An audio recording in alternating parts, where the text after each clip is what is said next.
Untuk memastikan kendaraan layak jalan dalam membantu pelaksanaan tugas, Polda Gorontalo menggelar pemeriksaan kendaraan dinas personel atau kendaraan dinas satuan kerja.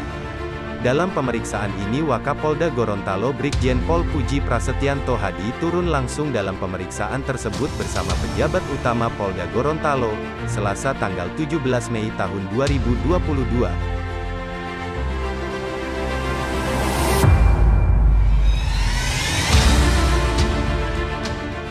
Pemeriksaan kendaraan dinas personel Polda Gorontalo ini dilakukan secara bertahap, kali ini dilakukan terhadap kendaraan dinas yang digunakan personel pada satuan kerja bidang TIK, bidang hukum, bidang keuangan, bidang propam dan bidang humas Polda Gorontalo. Pemeriksaan kendaraan roda 2 dan roda 4 tersebut dilaksanakan di halaman apel Mapolda Gorontalo.